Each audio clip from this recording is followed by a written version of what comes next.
Baru beberapa hari yang lalu, Israel masih merasa dirinya adalah negara paling unggul di kawasan Timur Tengah.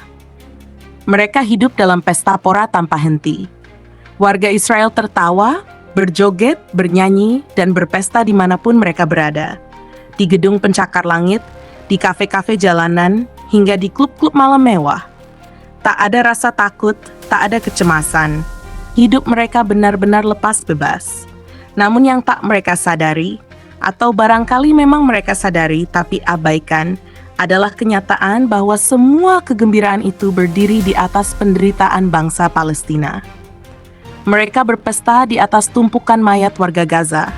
Mereka berjoget di atas darah dan air mata anak-anak Palestina yang dibunuh. Mereka bersorak saat rudal-rudal menghancurkan rumah-rumah rakyat Gaza. Mereka menari di saat ribuan orang di jalur Gaza harus tidur dengan perut kosong, tubuh luka, dan jiwa trauma. Kini segalanya berubah. Setelah Iran, negara yang selama ini mereka pandang remeh, memberikan peringatan keras. Bukan sekadar ancaman kosong. Iran menjawab kesombongan Israel dengan tindakan nyata. Rudal-rudal tua Iran, yang bahkan dianggap usang dan kuno, justru mampu merobek 7 lapis pertahanan Iron Dome Israel. Sistem pertahanan udara buatan Amerika Serikat yang selama ini mereka banggakan.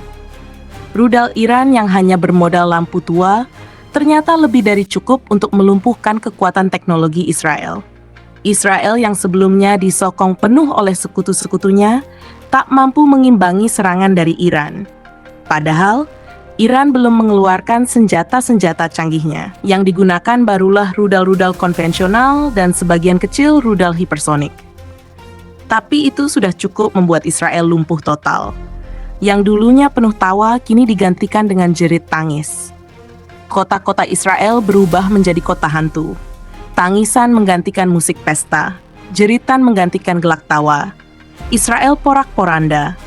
Warga-warganya tak bisa lagi tidur dengan tenang. Tak bisa makan, tak bisa bekerja, tak bisa hidup seperti sebelumnya. Yang lebih mengerikan, sekutu-sekutu Israel mulai ragu. Mereka kini dilanda dilema, antara melanjutkan dukungan terhadap Israel atau menarik diri sebelum terkena dampaknya.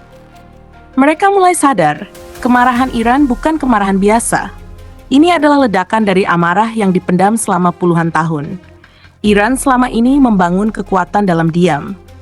Intelijen Barat gagal memetakan sejatinya kekuatan Iran. Bahkan Amerika Serikat pun terkejut saat melihat hasil serangan balasan Iran yang sangat akurat, efektif, dan destruktif.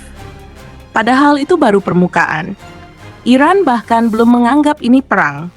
Iran menyebutnya sebagai peringatan yang sangat mahal bagi Israel.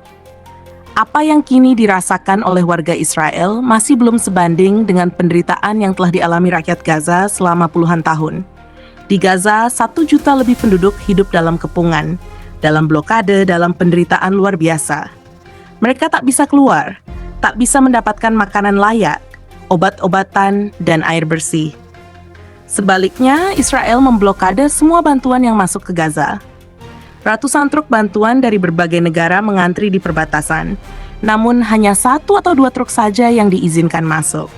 Itu pun harus direkam, divideo, dan dijadikan bahan pencitraan. Israel ingin dunia melihat bahwa mereka masih punya rasa kemanusiaan, padahal itu adalah tipuan. Mereka membiarkan ratusan truk membusuk di bawah terik matahari, penuh dengan makanan yang akhirnya basi, rusak, dan tak bisa digunakan. Israel tak mengizinkan semua bantuan masuk, karena mereka ingin Gaza tetap menderita. Mereka ingin warga Gaza saling berebut makanan, saling bertarung demi sepotong roti. Itu adalah hiburan bagi tentara Israel. Melihat rakyat Gaza kelaparan adalah kepuasan batin bagi mereka. Padahal hanya beberapa meter dari tembok perbatasan, warga Israel hidup dalam kemewahan. Gedung-gedung megah, kolam renang, dan pesta-pesta malam tak pernah berhenti. Kontras dengan jutaan warga Gaza yang dikurung di dalam satu wilayah kecil, sempit, padat, tanpa masa depan. Penderitaan Gaza tak mengenal pilihan. Mereka hanya dihadapkan pada 2, mati oleh rudal dan peluru, atau mati secara perlahan karena kelaparan dan penyakit. Israel yang sejatinya negara kecil, lemah dan tak mandiri, nekat menyerang fasilitas nuklir resmi milik Iran. Dengan penuh arogansi, mereka berpikir bahwa Iran tak akan berani membalas. Mereka pikir jika Iran membalas, maka Amerika akan segera datang menyelamatkan mereka. Tapi itu salah besar.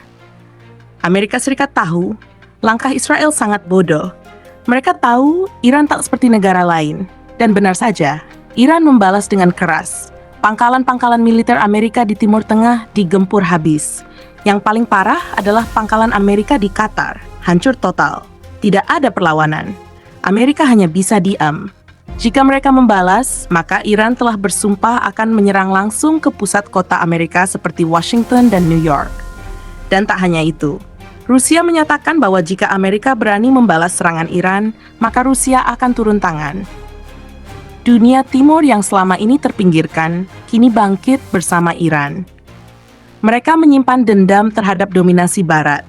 Rusia, Tiongkok, Korea Utara, dan seluruh negara yang selama ini diboikot dan diembargo oleh Barat, kini bersatu dalam kekuatan yang mengancam eksistensi dominasi dunia Barat.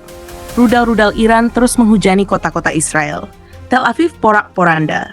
Sektor ekonomi, kelistrikan, transportasi, dan komunikasi lumpuh total. Warga Israel lari tunggang langgang.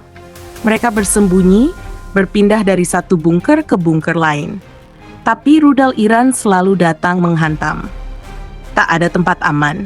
Mereka mulai merasakan rasa takut, lapar, dan kehilangan. Mereka kini menjadi pengungsi. Banyak yang melarikan diri ke luar negeri. Tapi bahkan di luar negeri mereka ditolak, diusir, dicemooh, dihina. Dunia mulai sadar siapa sejatinya bangsa Israel.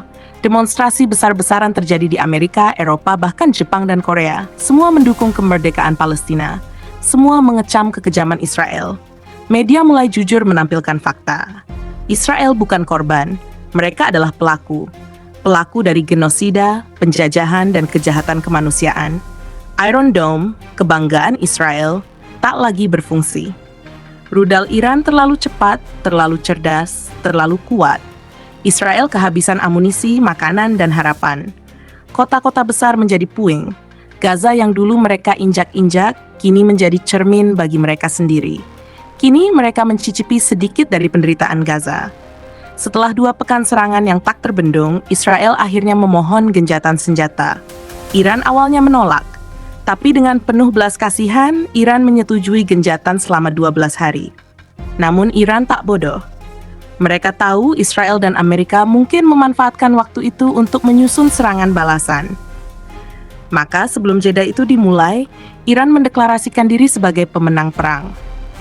Dengan tegas, Iran menyampaikan bahwa jika Israel kembali menyerang, walaupun hanya dengan 1 rudal, maka Iran akan membumi hanguskan Israel.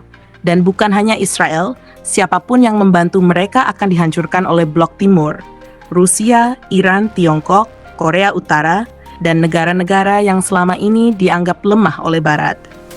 Sejarah pun terbuka. Dunia mulai membaca kembali naskah-naskah lama. Al-Quran sudah mengisyaratkan sejak lebih dari 1.600 tahun lalu bahwa Israel akan melakukan kerusakan di muka bumi 2 kali. Dan ketika mereka mengulangi untuk yang kedua kalinya, Allah akan membangkitkan hamba-hambanya yang kuat untuk menghancurkan mereka hingga ke akar-akarnya. Sifat Yahudi yang sombong, congkak, dan merasa paling unggul sudah terlihat sejak zaman Nabi Musa dan Isa. Mereka selalu membangkang, bahkan membunuh para nabi mereka sendiri. Kini sifat itu terus berlanjut. Dan dunia mulai sadar, bangsa yang dulu disebut bangsa pilihan Tuhan, ternyata adalah bangsa yang dikutuk karena kesombongan dan kedurjanaannya. Israel bukanlah bangsa pilihan. Mereka adalah bangsa yang membelokkan sejarah. Mereka menyebarkan propaganda demi menjaga citra. Tapi dunia kini melek. Dunia tahu kebenaran. Kini saat ini adalah awal dari kejatuhan dominasi Barat, adalah awal dari kehancuran Israel. Jika mereka nekat menyerang kembali, maka sejarah akan mencatat, Israel akan tinggal nama. Dan dunia kini bersaksi, bahwa kekuatan sejati bukanlah pada mereka yang berteriak paling keras, tapi pada mereka yang bersabar paling lama. Iran telah menanti puluhan tahun, dan kini Ketika saatnya tiba, mereka menggulung Israel dengan kekuatan yang belum sepenuhnya mereka lepaskan. Israel mungkin masih berdiri, tapi mereka kini hidup dalam bayang-bayang ketakutan, kemiskinan, dan kehancuran. Dan dunia tak akan lagi memandang mereka dengan hormat. Dunia tahu siapa mereka. Bangsa yang dikutuk, bukan bangsa pilihan. Bangsa yang mengingkari Tuhan dan kini menuai azabnya.